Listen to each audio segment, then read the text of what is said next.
Welcome, everyone, and thank you for joining our discussion today. This is Mike Furstenberg, and I will serve as your moderator for today's webinar. In keeping with standard practice, all participant lines are muted. Please do enter your questions in the questions box at any time, and we have allowed time to address all submitted questions at the end of the presentation. All webinar registrants will receive a follow-up email, including information on how to access a recorded version of this webinar, along with registration information for upcoming webinars on other topics. Today's topic is 3 advanced methodologies for cyber risk in power generation, presented by Andrew Ginter. Andrew Ginter is the VP of Industrial Security at Waterfall Security Solutions and works with many of the most secure industrial sites on the planet. He is the co-chair of ISA's SP99 Working Group 1, a co-author of the Industrial Internet Consortium Security Framework, and the author of 2 books on industrial security: SCADA Security, What's Broken and How to Fix It, and Secure Operations Technology. Andrew spent 20 years developing SCADA systems and IIoT middleware products, and another 20 designing control system security products. He holds a BS in Applied Mathematics and an MS in Computer Science, both from the University of Calgary. Andrew? Thank you, Michael. And hello, everyone. Thank you for joining us. Our topic today is, 3 new methodologies, 3 new approaches to cybersecurity that have emerged in the last 24 months. And we're going to talk about, some very sophisticated attacks. We're going to talk about, I'm going to use the example of targeted ransomware a lot. Targeted ransomware has turned into a serious problem. The attackers, the organized criminals behind targeted ransomware, today's criminals are using attack tools and techniques that were thought to be the sole domain of nation-state adversaries as little as 5 years ago. The stuff the nation-states were doing 5 years ago, the bad guys are doing everywhere today. So, that's the bad news. This is a serious problem for power generators, for lots of industries.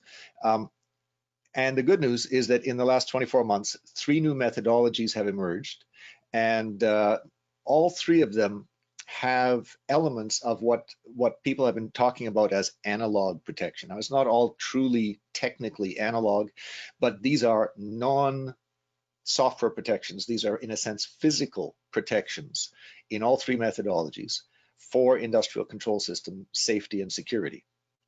I'm going to talk about the 3 methodologies: Security PHA Review, which is a new book from the ISA, Cyber-Informed Consequence-Driven Engineering, and Secure Operations Technology, my own book from 2019.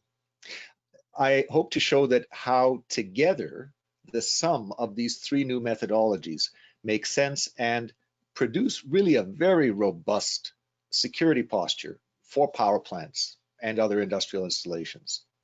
And by robust, I mean, proof against the most sophisticated attacks today and proof against the foreseeable future, how these attacks might evolve to become even more sophisticated. The sum of these approaches results in a security posture that in a sense is future-proof, that we don't have to be fussing over every minute of every day with the latest security updates and the latest, attack intelligence, because it's that good. So this is the material that I hope to cover.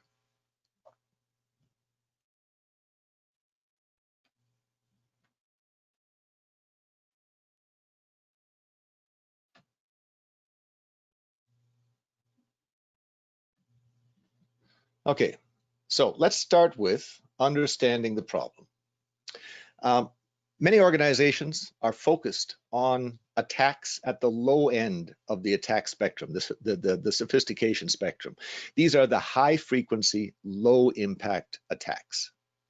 Now, it's not wrong to protect against these attacks, but the consequences of these attacks are low to moderate.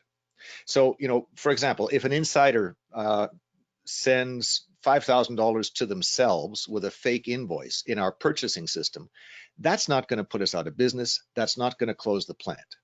It is something we want to stop, but it's not the biggest thing we have to worry about. The right end of the spectrum is the bigger deal. This is where we see the targeted ransomware. This is where we still see the nation states. Half a decade ago, the targeted attacks were pretty much what nation states did. There weren't targeted attacks in a lot of the organized criminal organizations. But today, organized crime is using these techniques, and they're putting together some very convincing spear phishing emails. They're stealing credentials.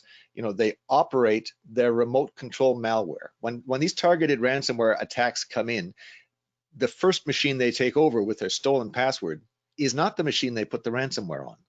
They put a rat on that machine. This is a remote access Trojan. This is a piece of malware that can be operated remotely.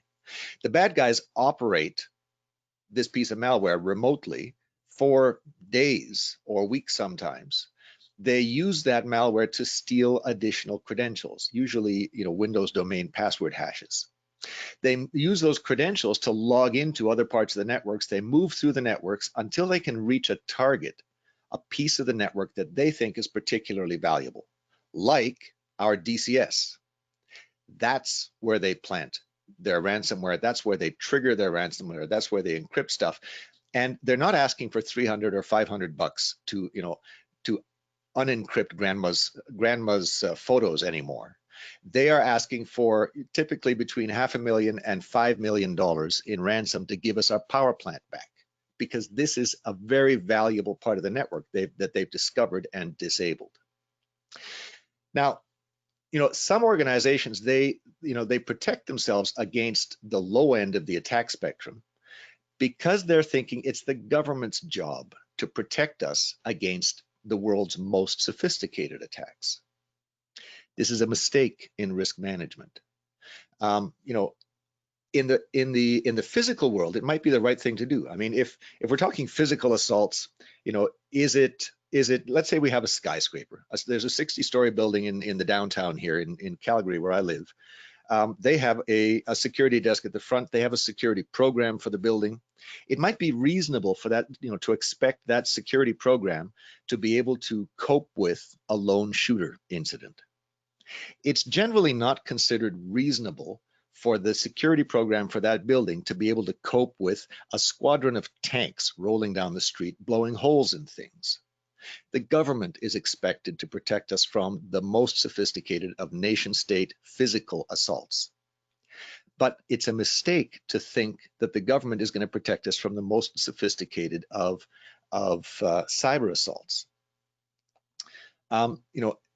The reason is that the government is very good at certain things, and all of those things take a lot of time. Information sharing, intrusion detection, incident response, background checks, detecting, sleeper cells from terrorists.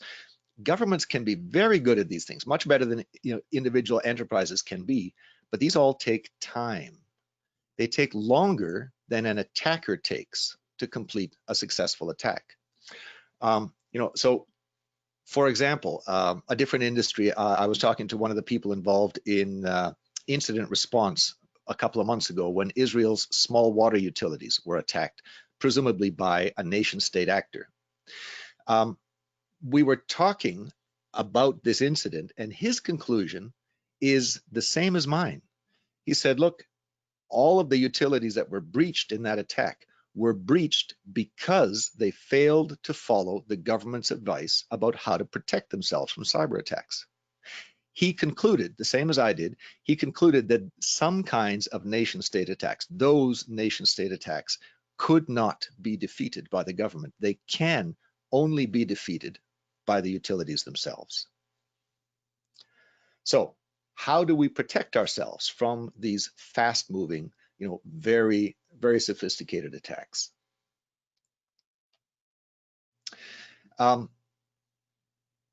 Let's start at the beginning. Let's understand, first principles. understanding attacks, I maintain, is essential to designing robust defenses. I mean, this is the topic of a different webinar that I did a little while ago. I was talking about a white paper on the top 20 cyber attacks on industrial control systems. A recording of that webinar, if you're interested in some examples of very sophisticated attacks, a recording of that webinar is available on the Waterfall website under the resources menu on the videos page. Feel free to look it up if you're in a sense new to the space and you want some very nasty examples. But let's leave the examples aside for a second. Let's talk principles. Number one, nothing is secure. Security is a continuum, not a yes or no thing. The question, are we secure, is meaningless. Security is not a binary thing. The question, are we secure, is meaningless. The question, how secure are we, has an answer. The question, how secure do we need to be, is even more important. Number two, all software can be hacked. After all, all software has bugs. Some of those bugs are security holes. Some of those holes have been discovered by us, the good guys, and patched. Some of them we have not yet discovered, but our enemies may have. We don't know. I mean, and if you don't believe this, I mean, go to your favorite software product, go to the vendor's website and see how many security updates they've put out in the last month. I mean, I wrote software for 20, 25 years. I led software development teams, and I did not try to put bugs in my software, but in spite of my best efforts, in spite of the best efforts of all of my colleagues and every one of those teams, every piece of software we ever came out with as supported product, sometimes by Hewlett Packard, sometimes by Agilent, supported product by big names, had bugs in it. This is the nature of software. And number three, all cyber attacks are information. This is what cyber means. This is the definition of cyber. This will never change. All cyber attacks are information. They will always be information.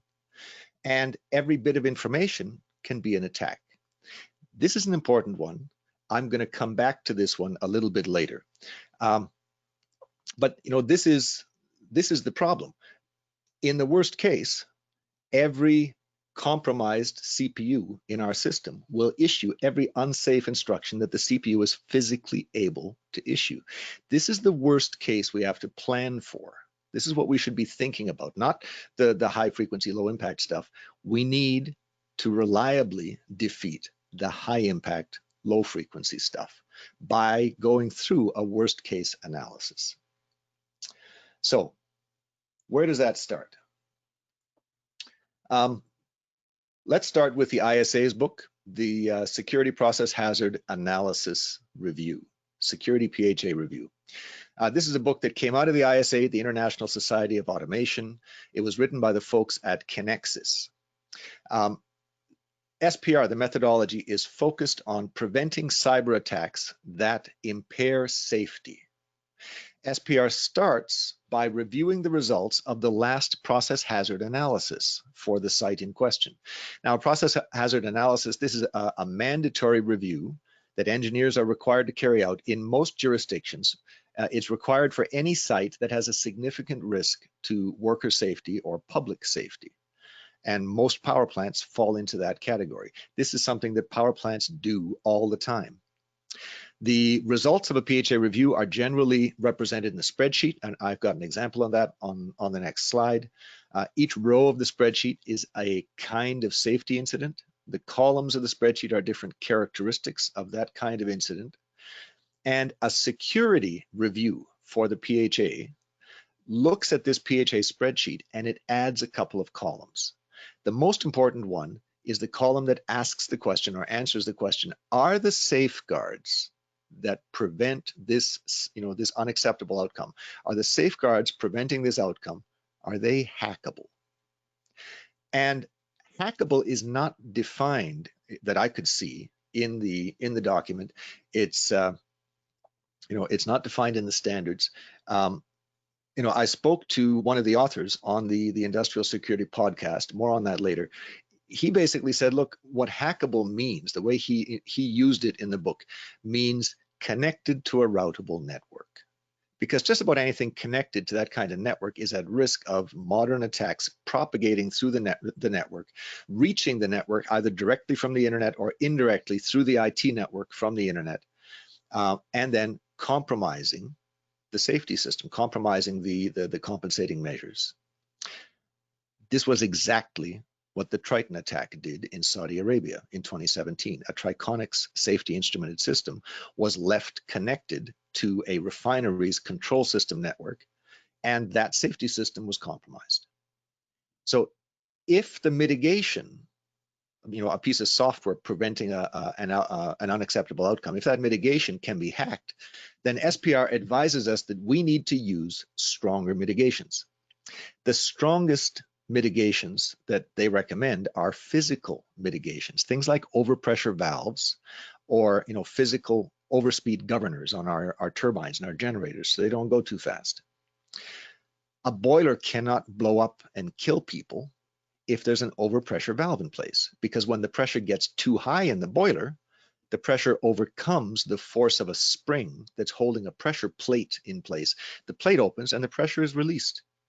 This is analog protection for safety. This is an analog compensating measure. It's not digital, it's not cyber. So, and SPR advises us when this kind of analog physical mitigation is not possible, well, then we have to go back to the cyber world and we have to put whatever cyber protections in place that that are appropriate to the consequences of that we're trying to avoid. The strength of the protection has to match the severity of the worst case cyber compromise. Again, think worst case. The CPU is issuing every unsafe instruction that it can. That's the worst case that we need to prevent. What's this look like in practice? Well, here's an example of one of the PHA worksheets at a refinery, not a power plant. Sorry, this was an example from an article that the book's authors published in ISA's InTech magazine. So I'm using their example. Excuse me. And so the incident in this row, in this example, is a pressurized vessel that overpressurizes, that explodes, and the vessel contains flammable hydrocarbons. And so when the vessel explodes physically from the overpressure condition, there is a risk that the flammable contents will burst into flames. And there is a risk that the flammable contents will not just burst into flames, but will actually explode. And of course, injure people nearby. What are the safeguards? Well, number one, there's a physical pressure relief valve that opens if the tank overpressures, just like I explained. Number two, there's a second valve that when the pressure gets too big, that valve closes the inputs to the tank, so that when the tank's pressure gets to a certain level, the input valve is shut off and nothing more can come into the tank and increase the pressure further to lead to a rupture. Compensating measure number three, the operator gets alarm on her HMI when the tank overpressurizes, and the operator has the ability to shut down fluid flows and prevent any further buildup of pressure. And compensating factor number four, it's another mechanical valve, and bluntly, I don't understand the example, but the note there says we can't count on this as a separate mitigation. Really, we only have three mitigations here because the fourth one shares some of the same equipment as measure number two. And if that equipment fails, both 2 and 4 are disabled. So they're not independent. There's really only 3 independent compensating measures. Here's what the security review does to the PHA spreadsheet. It adds, like I said, a couple of columns. The most important here is whether the safeguards are hackable. Number one is a physical valve. It's spring-loaded. It has no CPU. It's not hackable. Number two is, again, a mechanical valve that shuts down fluid flow. It has no CPU. It's not hackable either. Number three is the operator HMI. That has a CPU. That CPU is network connected. If we interfere with the HMI so that the HMI does not show the high pressure alarm anymore, well, then the operator is not going to take any action when the tank overpressurizes.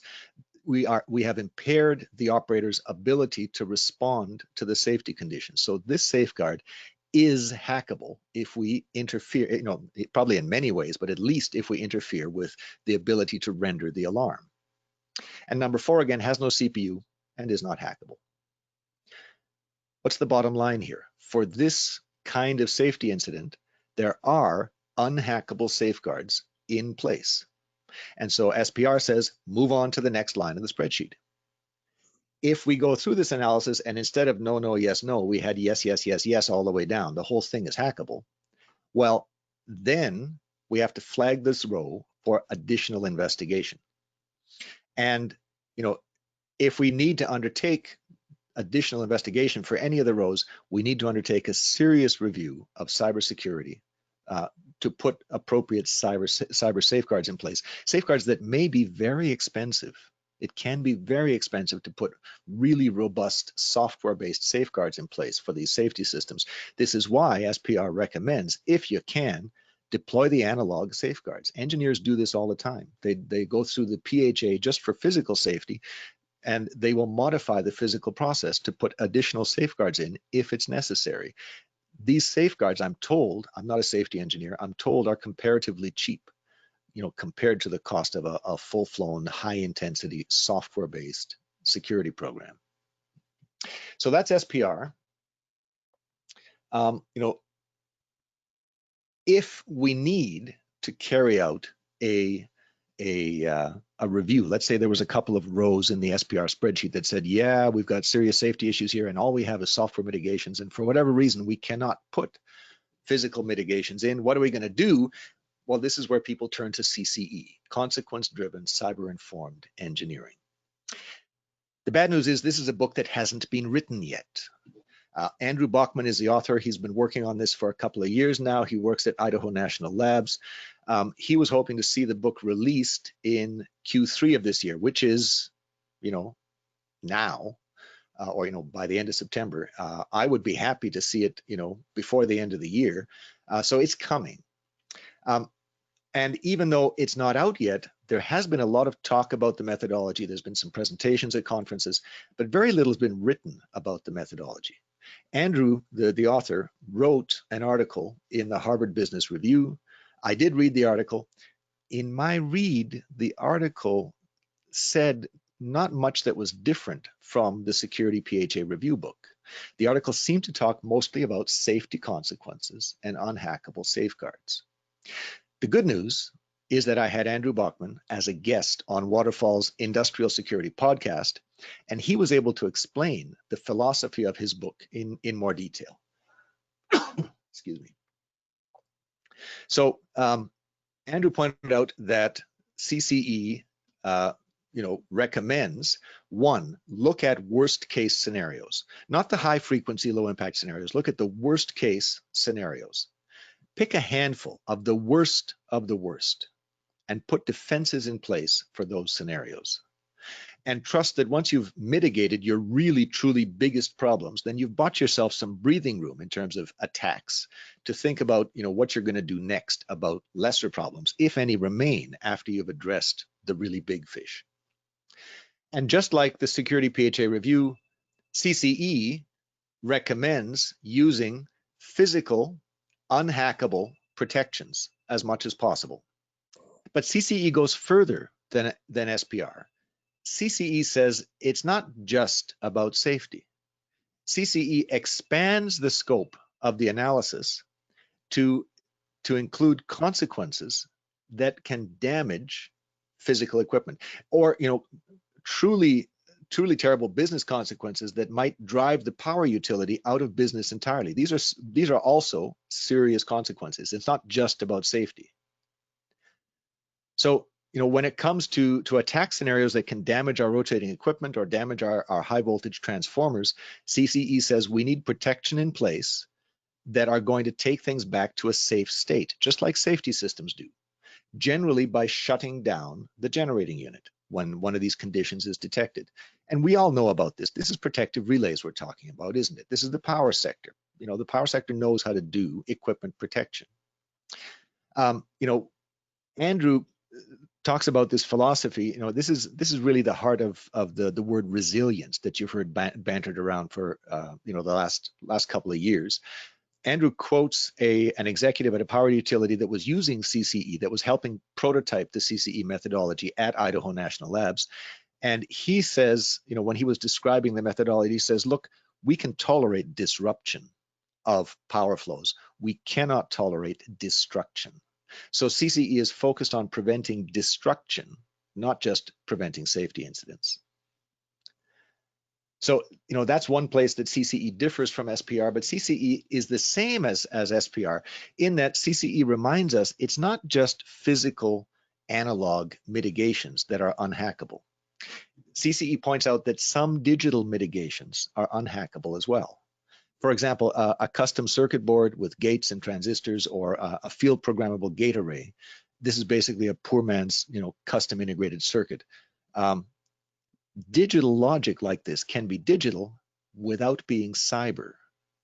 The difference is the CPU.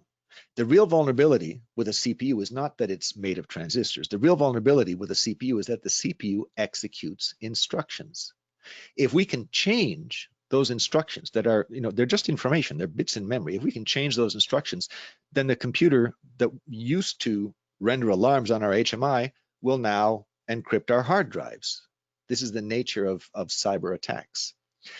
Custom digital logic is still digital. It's still ones and zeros. It still uses transistors, but custom logic cannot execute instructions anymore. So, if you can put some custom logic together, and, electrical engineers have known how to do this for a century. If that's not practical for whatever reason, well, CCE says you got to fall back to the software methodology. CCE advocates a very detailed and presumably very costly, very expensive risk assessment. SPR talked about deploying security measures that match the safety consequences, but SPR doesn't say much about what those measures are. I'm guessing they punt to the ISA IEC 62443 standards, because that's what the ISA publishes. But on the podcast, Andrew Bachman pointed out that his CCE methodology goes deeper. He's writing a big fat book on how to do this. It's a very, it's a very expensive, very detailed process. He says, number one, when we're doing a software assessment, understand what assets we're protecting and understand how they communicate. Number two, understand the attack paths that would lead to undesirable consequences. And three, take steps to mitigate those paths. Sounds straightforward. But in the next level of detail, this is where it gets complicated. CCE is referring to the cyber kill chain. This is a model that Lockheed Martin put together in the IT space, and Mike Asante and Robert Lee adapted the model to the industrial space. The kill chain basically says there's a number of steps that any cyber attack, any successful attack, has to carry out. And if we can reliably interrupt any one of these steps, well, then the attack cannot proceed. So, for example, the MITRE ATT&CK Framework was recently published, was recently adapted to industrial attacks. The framework tries to be a comprehensive inventory of all the possible ways that we can carry out every one of these steps in an attack. The bad news is that in practice, this kind of analysis can be very expensive. I'm aware of one practitioner who used a commercially available attack tree tool to model all of the attack paths that could cause unacceptable consequences at a conventional power plant. He found over 1 billion separate attack paths. That's a lot of attack paths to analyze and try to mitigate when we're looking for, when we're not able to deploy an unhackable analog safeguard. And if you're looking at this stuff, something to bear in mind, the documentation around cyber kill chains, in my mind, is incomplete. The cyber kill chain talks about targeted attacks, like the Triton attack, like targeted ransomware. There are other kinds of attacks, though. NotPetya, for example, was a very sophisticated attack with very serious consequences for Maersk, the world's third largest shipping company by volume. NotPetya was very serious. It propagated in a couple of hours and shut down Maersk, the entire company, for I think it was 3 or 4 days. And it was not targeted at all. It was indiscriminate. And so when we use the cyber kill chain, we have to bear in mind it only deals with certain kinds of attacks. Other attacks, we still have to do the hard way. The cyber kill chain only is part of the solution here. But whether we use the kill chain or not, the principle is sound. Inventory all the possible attack vectors and mitigate them all if we want robust protection. For today's threats, who knows about tomorrow? They might have other attack vectors tomorrow, and that's a lot of work. Which brings us to the third methodology, secure operations technology. This is the methodology I describe in my 2019 book that has the same name.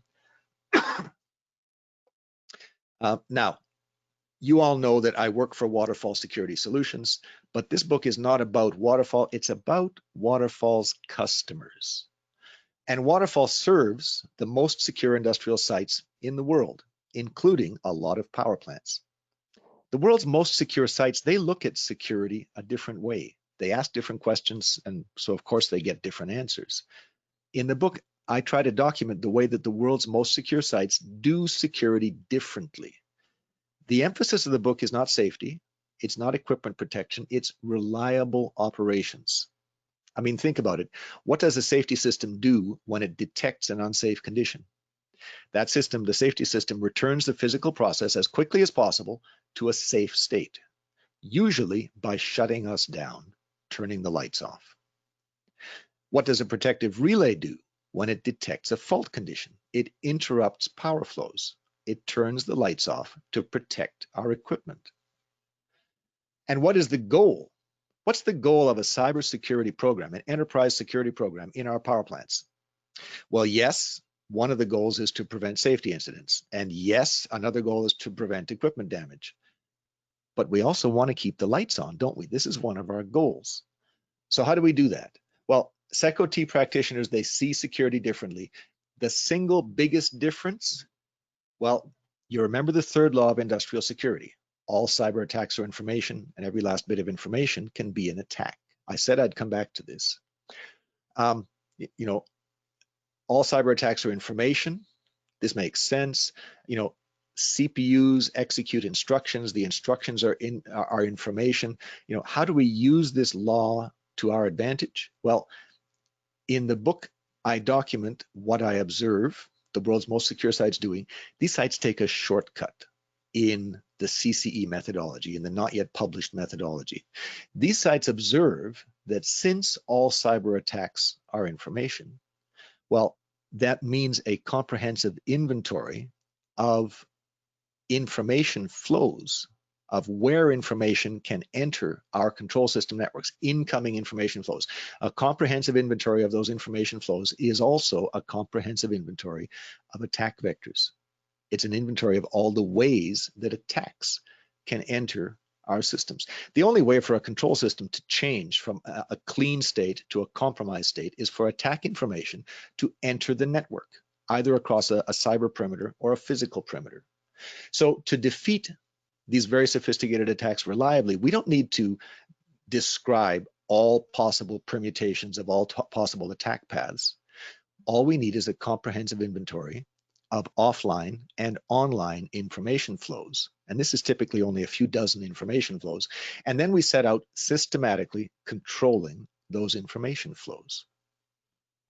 And like SPR, like CCE, the SecOT methodology, recommends that we use physical mitigations to control those information flows as much as possible. Now, some of those mitigations, things like removable media controls, some of these mitigations, they're going to seem fairly familiar to most security practitioners. The part of the methodology that surprises readers the most is not the controls for removable media, not the controls for offline information flows, but the controls for online flows. Here's the trick. Security practitioners, SecOT practitioners, forbid firewalls between control critical networks and non-critical networks. They forbid firewalls most commonly between critical power plant networks and non-critical IT networks. Instead, at those very important interfaces, SecOT sites permit only unidirectional security gateway technology between those critical and non-critical networks. Now, don't get me wrong. SecOT sites still use a lot of firewalls inside the control critical network. They use even more firewalls outside that network in their IT and their enterprise networks. They deploy, these sites typically deploy one layer of unidirectional protection, usually replacing the layer of firewalls at the IT/OT interface in a defense in depth Purdue style stack of networks. Now, for anyone who's not familiar with the gateways, give me just a couple of minutes here. I'll repeat the usual introduction and then I'll move on. A unidirectional gateway is a combination of hardware and software. The hardware is physically able to send information in only one direction, generally out of the critical network. It's not physically able to send anything back in. The software makes copies of servers. External users, IT users, IT enterprise, applications, those things interact normally. They interact bidirectionally with the unidirectional replicas, the unidirectional copies on the IT network. Concrete example, let's say there's an OSIsoft Pi server database in the industrial network, and there's an enterprise Pi server on the enterprise network with all the data from all the plants. And a unidirectional gateway at each plant is taking the data from the plant Pi server and pushing it into the enterprise Pi server just a couple of milliseconds later. Now anybody on the enterprise network who needs the industrial data gets it from the enterprise server. That server has all of the data that we're allowed to push from the plant into the enterprise. It has all the latest data. Any question we ask of that enterprise server, we get the same answer to that question as we would have got from the plant server. Only now we're not sending the questions through a firewall into the plant. Now the questions stay on the enterprise network and nothing, absolutely nothing, gets back into the plant. No information gets back in, no attacks get back in. Enterprise users don't even know that the gateway is there until there's a cyber attack. Now let's imagine a cyber attack. The world's most sophisticated nation state, organized crime, targeted blah, blah, blah, has discovered zero-day vulnerabilities in every piece of software on the planet. Has discovered zero-day vulnerabilities in every piece of security software on the planet. Has discovered 0 days in the software that's running on the unidirectional gateway, equipment. Every piece of software, they found a vulnerability. They've stolen every password for every account on every computer on the planet. And they're sitting there in their offices in, the capital of some nation who's coming after us, sipping their coffee, wanting to attack us.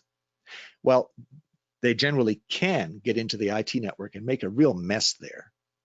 But even with all of that attack information, if there's physically no way to send that information through the hardware into the power plant, all of our power plants stay running.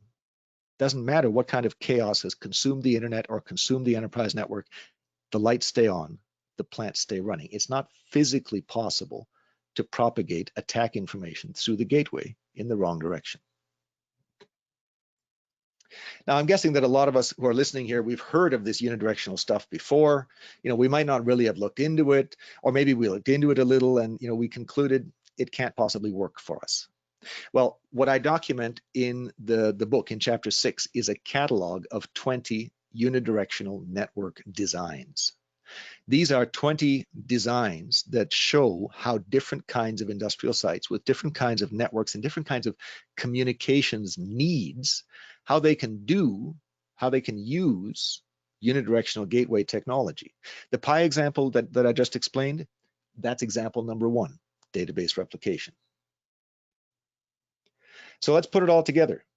SPR is all about safety. Protect the safety, preferably with analog physical protections. If an unsafe condition arises, shut everything down.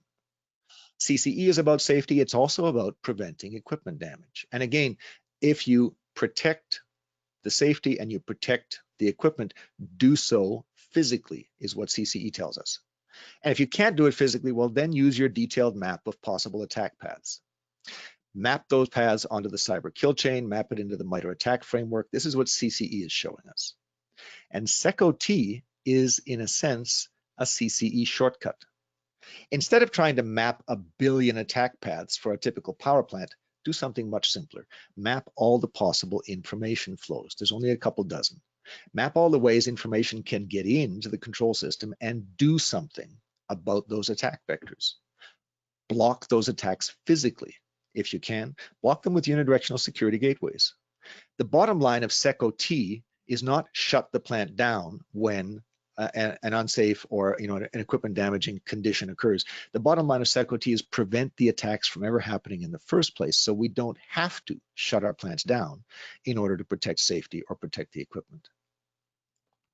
I mean, a lot of people talk about safety and equipment protection all the time, but when I observe people deploying the SecOT methodology, the one by almost universal reason that I observe our customers deploying the methodology is reliability. Keep the lights on, prevent attacks from reaching protective relays and safety systems in the first place. And I promised you, applying this to the power sector. I've got some examples here to the power generation examples. So here we go. Some sites, well, for whatever reason, they want to keep their ITOT firewalls. In spite of the limitations of those firewalls, they're willing to live with those limitations, but they're still worried about safety. They're still worried about equipment damage. So they deploy analog protections as well as digital protections. They deploy analog protections for their safety systems, which means they've taken the safety threat off the table. They have protective relays to protect their very expensive rotating equipment and their transformers. But today's relays are all software, so they're all hackable. So even if a site has decided to keep its ITOT interface, we're seeing these sites deploy unidirectional gateways at the interface between the relay networks and the generating unit DCSs. These, the DCSs are their control networks. The gateways make copies of the relays, logical copies of the relays. They emulate the event loggers. They emulate these things out to the DCS network. The DCS software interacts with the replicas in the same way that the software would have interacted with the real relays. The DCS can't tell that it's dealing with a replica. This is the beautiful thing about the internet. On the internet, no one can tell that you're a dog. So no one can tell that they're dealing with a replica because the replica behaves in every way as the original would have. The unidirectional replicas are that accurate, and nothing gets into the relays to tamper with their settings or with their software. The only attack paths that are left to worry about are the offline attack paths, USB drives and whatnot. All of these are physical risks, which are generally much easier to manage than online risks.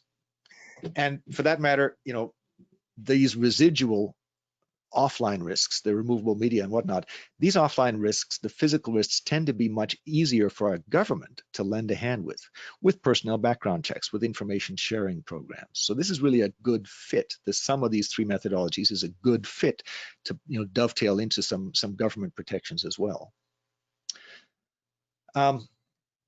Next use case here is classic. This is the ITOT integration use case. You've got a unidirectional gateway deployed at the ITOT interface. The most common replications we observe either make a copy of one of many kinds of historian servers, or make a copy of one of many variants of the OPC servers. Waterfall supports them all. What surprises a lot of practitioners when they see this is the support for turbine vendors. Most vendors of rotating equipment will provide us with a support contract and a warranty only if the vendor can monitor their equipment 24/7, and only if the vendor can intervene in that equipment every few months when they detect a vibration anomaly building up or a heat anomaly building up. Most vendors assume that, most practitioners will assume that unidirectional gateways rule out the possibility of remote support. This is simply not true. I mean, a couple of months ago, I did a webinar for Security Week. I spent the entire webinar talking about all of the different kinds of remote support options for unidirectionally protected networks. And again, if you're curious, that webinar is available on the Waterfall website on the videos page under the resources menu. For my third scenario, let's have a look at the industrial cloud. Now, in a sense, this is terminology. In a sense, the turbine vendor scenario on the previous slide was a kind of cloud connection. In the old days, we didn't call it cloud, we called it vendor monitoring and diagnostics across the internet. Nowadays, we call it predictive maintenance, the first killer app for the industrial internet. Where's the risk? Well, cloud connections are intrinsically risky. We need to let these, they call them edge devices. The devices that are on the industrial networks are called edge devices. Those edge devices need to, punch a TCP connection straight out to the internet. We need to punch these encrypted connections through half a dozen layers of firewalls in our Purdue model, defense in depth model. This is heresy. We just don't do that. If we do that, we negate, we wipe out most of the benefit that a software-based defense in depth architecture gives us. And so, let me give you a concrete example. Let's look at the example is pivoting attacks through the cloud. Imagine that the power plant on the lower left is a small power plant and is poorly defended. The plant is using this industrial internet edge device from vendor X. It might be a turbine vendor, it might be a historian vendor, it might be somebody else. The bad guys break into this tiny plant and they discover all these devices. They break into these devices because, at least some of them they can break into. Not all edge devices are created equal either. There's going to be stronger edge devices, there's going to be weaker ones. They break into some of the weaker ones, they pivot through those devices into the device vendor's cloud systems across the connections that these devices have into the cloud. And they discover that, well, some of the cloud systems are not very well defended either. Others are well defended. They break into a poorly defended cloud vendor through a poorly defended power plant. Now they can reach from that cloud vendor back into large, well-defended, our power plants, thank you. And once they're into our power plants, into that vendor's edge devices and the power plants, they can drop targeted ransomware. They can take out a dozen power plants at once and overwhelm our security response capabilities. So, and this is true of all of the power plants except the rightmost one, because in the rightmost power plant, we've deployed a unidirectional gateway. We put all of the cloud connections, all the edge devices behind that gateway and reach straight out to the internet with it. Now it doesn't matter if one or more of the cloud vendors is compromised. The targeted ransomware and these other nasties, these are information. If there's no way for the bad guys to get that attack information through the unidirectional gateway into our plant on the lower right, the unidirectionally protected plant, is clean, is not vulnerable to this issue with using cloud systems. So those are the examples I had for you. Let me say a few words about how to get hold of the material we've covered here before I wrap up. The Security PHA Review book is available from both Amazon and the ISA. Get it at the ISA online bookstore. It's cheaper there. Consequence-driven cyber-informed engineering. It's not yet been published. You can buy Mr. Bachman's article from Harvard Business Review. The article is called The End of Cybersecurity. Or for free, you can listen to the author explain what's coming in the book in his episode. I think it was number 30, episode 30 of the Industrial Security Podcast. The podcast is free to listen to. It's available on all major platforms, and you can find it on the Waterfall website under the resources menu under podcasts. My latest book, Security Operations Technology, is available on Amazon as well. And Waterfall is still giving away copies for free for now. You might ask why? Well, I am the author. I do work for Waterfall, but the book is not about Waterfall. You might think, I think the word Waterfall appears exactly once in the book, in a footnote. The book is about what the world's most secure sites do that's different from what everyone else does. So, just like Waterfall sponsors the Industrial Security Podcast as a public service, Waterfall is making copies of the Black Book available free of charge as a public service to industrial security practitioners.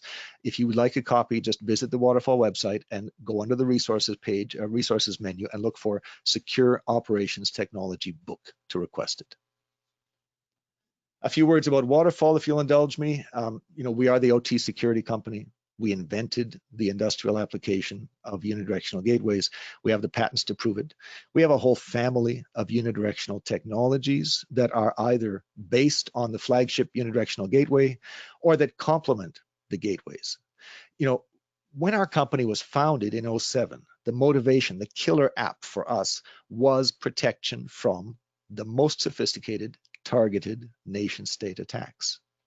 Well, fast forward to 2020, when targeted ransomware is using all of the techniques that targeted nation state attacks used to use exclusively back in the day. Fast forward to here, it's no coincidence that our products defeat targeted ransomware. Of course they defeat targeted ransomware, and thoroughly. We've been working on this problem for over a decade. So to wrap up, and before we go to our question and answer, you know, physical mitigations for cyber risk are future-proof. Remember the third law. All cyber attacks are information. That's the definition of cyber. All cyber attacks will always be information. Control the flow of information, and we control the flow of attacks. Physical mitigations can never be compromised by mere information. SPR recommends physical mitigations for safety risks, so we can shut down operations if we need to. CCE recommends physical mitigations for safety and equipment risks, so we can shut down operations if a protection parameter is violated. And SecOT recommends physical mitigations for information flows, so that attacks never reach the control system targets in the first place, and we never have to shut down operations. The pervasive threat environment continues to get worse. Cyber attacks only become more sophisticated as time passes. You know, targeted attacks that were once the sole thing that nation states did are now done routinely by criminals. You know, all of us are increasing the strength of our security programs to deal with this steadily worsening threat environment. The entire bell curve of the strength of security postures in power generation is shifting to the right. It's shifting in the direction of sites who already practice secure PHA review, who already practice CCE, who already practice SecOT. What the world's most secure sites do today, that's what all of us are going to need to do in the future. And the really good news is that once we've deployed physical mitigations for safety and equipment protection threats, once we've deployed unidirectional protections for online threats, the benefits of those protections are permanent. No software vulnerability can weaken analog or physical protections. So I encourage all of us listening to become familiar with these advanced approaches to security, to pick and choose which of these techniques we're going to use today, which ones we're going to use tomorrow, which we're going to use the next day, because all of us, the entire bell curve, all of us are heading in the direction of the power plants who do all of this today. That's what I had for you. Michael, do we have any questions backed up? In fact, we do. And I thank you for all of that. And we do have some time for questions. So we have quite a few, but anybody who would like to get their questions submitted through the questions panel, please continue to get them in. For those questions that we do not get to today because of time constraints, we will make sure to answer them individually after the webinar. So our first question, is it true that hacking safety systems is only possible when they are connected to an industrial network that is interfacing with the internet? I would say no, it's not true. Remember the first law of industrial security. Nothing is secure. Security is a continuum. It doesn't matter how secure we are. It's always possible to imagine an attack that will breach any state, however secure. So to your question specifically, is it possible to breach a safety system? By a safety system, I imagine you mean a safety instrumented system, which is a CPU, it's software. All CPUs are hackable. If the safety system is not connected to an Ethernet style network, if it's not connected even serially to any other CPU, if it's not connected to anything, it's still hackable.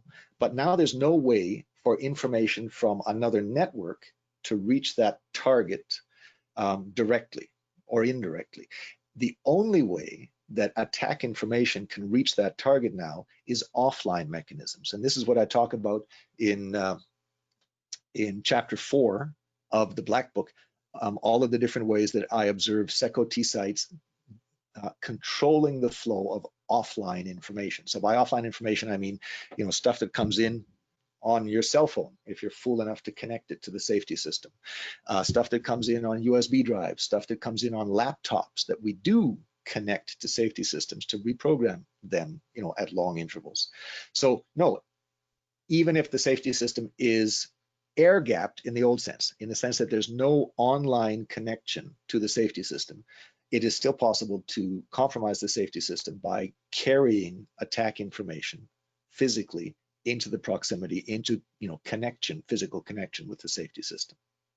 And I wanted to say we're coming up on the top of the hour. I'm going to ask you, Michael, if we can continue with some question and answer for a while. If people have to drop off, I understand. We'll send out a link to a recording of this session. And if there's any Q&A that you missed that you'd like to catch up on, fast forward through the recording and catch it when you get the link. Absolutely.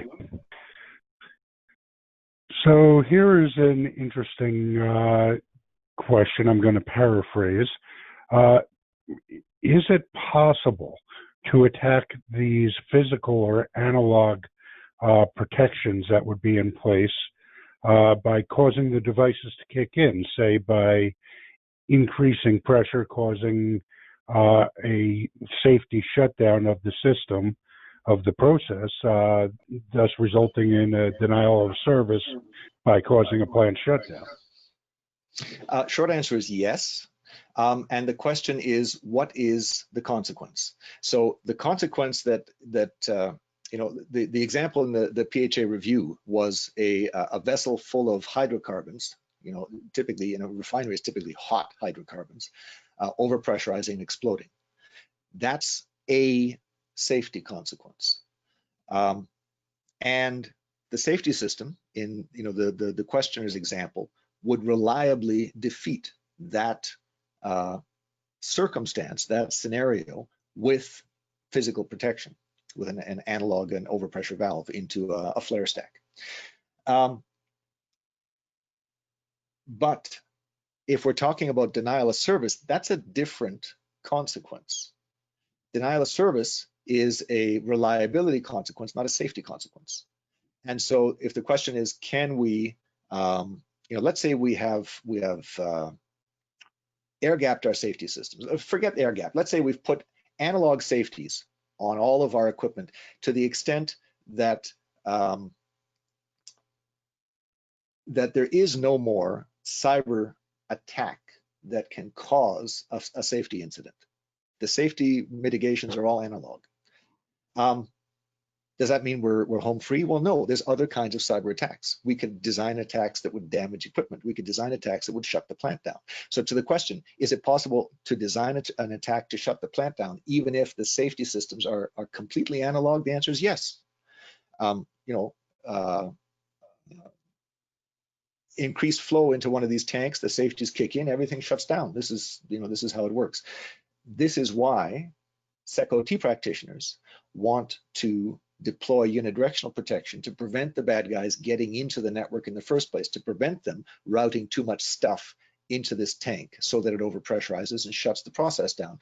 Prevent all of that, and now we have not just no safety incident, but we also have a more reliable plant. It was a long question, it was a long answer. I hope it worked. If not, reach out to me. I mean, I'm on LinkedIn, I'm on Twitter. I'm andrew.ginter@waterfall-security.com. Send me an email. Let's get on the phone and let's work some of this stuff out. I love to get feedback on the stuff that I've written. I'm writing a new book now on risk management for OT systems.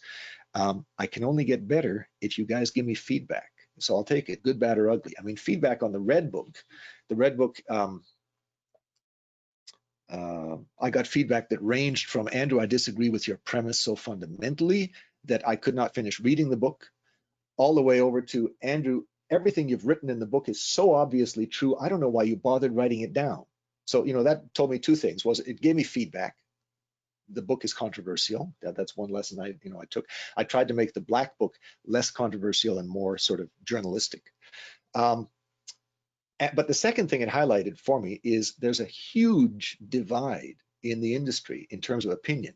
I got opinions from disagree fundamentally to agree so much, I don't know why you bother writing this down. Everybody knows this. Well, everyone doesn't know it. Some people disagree fundamentally. There's a divide in the industry, and nobody's talking about the divide. So, the thing that I achieved with the Red Book, I think, is I highlighted the divide and pointed out how deep the disagreement goes in the industry as to what is the right thing to do.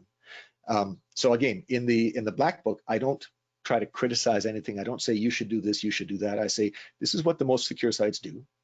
If you want to do what they do, if you want to be as secure as they are, first you do this, then you do that. It's your choice. But now you know. So it's more, journalistic and educational was the philosophy. So I've digressed, but I'm open to feedback. Reach out. Let me know what you think, please. Very good. So we're going to shift a little bit here. We have a question about unidirectional security gateways. The question is, how would the operators operate, send commands if it is a one-way information flow? Yes. So, the questioner doesn't ask it, but in the question, I'm hearing the words, if you've deployed a unidirectional gateway between the DCS and the PLCs. And if you've done that, yeah, well, we can have the DCS see what's happening in the PLCs, and we can't send any commands through anymore to control our plant. This is not useful. This is why the gateways are generally never deployed between the DCS and the PLCs. They're deployed between the DCS and the plant network, or they're deployed between the plant network and the enterprise network, or occasionally between one of these networks straight out to the internet. And the reason, think about it. Let's talk the internet. Let's use the cloud scenario. How many computers? I mean, everybody, I'm assuming everybody here is working in a power plant. How many of our power plants, how many computers on the network are authorized to reprogram the PLCs in our power plants? How many computers on the internet are allowed to do that? None. I mean, am I crazy? Why would I even ask that question? How many computers on our IT networks are authorized to reprogram the PLCs? Probably none. Even if there is one or two, we probably don't want that. We'd probably like to find a way to avoid that. The plant DCSs, the plant control networks, have been designed for decades to operate completely independently of the internet. I mean, what happens if a virus gets loose on the enterprise network? Enterprise security calls us up and says, disconnect from the network, please do it now. We'll tell you when it's safe to connect again. We run to the wiring closet, we pull the cable out of the router, we pull it out of the firewall. The firewall, the lights all go out, and now we're safe. Doesn't matter what havoc is wrought on the enterprise. If it hasn't already got into the plant, it's not going to get into the plant. The lights stay on because the plant is designed to operate independently of the enterprise network and of the internet pretty much indefinitely. This is how we design these plants for decades now. So we don't generally embed the gateways between the PLCs and the DCSs. We embed them at the perimeter of the plant, where the connection to the less trusted networks occurs. Or in my protective relay example, between the relays and the plant. And this begs the question, how do we control the relays? Well, generally we don't. Now, it depends on the relays. There's different ways to program these relays. Some people have programmed the relays so that they really do need control. Well, in that case, they can't use that network design. They need to use the IT/OT interface network design. But a lot of people have programmed their relays, have configured the relays so that the relays work entirely independently. And so if we put a gateway in there, we can monitor the activity of the relays, so we can detect if any of them fail. We need to be able to monitor these things. And if we see a relay fail, we need to replace it promptly, or we've lost our equipment protection. So we monitor these things, but we never adjust these relays at the plants that have protected the relays unidirectionally. They don't need to. They've designed the relays to be completely autonomous. Again, that was a long answer. I hope I answered the question. I get distracted sometimes. No, that was great. And at this point, I am going to say thank you to Andrew. This was great. This was very informative. And I'm going to thank our attendees for spending their time with us today. Once again, we will get a follow-up email out to all registrants, which will include information on how to access a recorded version of this webinar and some information for registration for upcoming webinars on other topics. Please do navigate to waterfall-security.com/SecOT to request your complimentary copy of Andrew's book. And thank you all for your time today. I'm going to turn to Andrew for the final word. All I wanted to say was thank you all for attending. And like I said, don't be afraid to reach out to me, ask for a copy of the book, read the book, let me know what you think. Again, I can only get better if I get feedback. I welcome all feedback. Thanks again.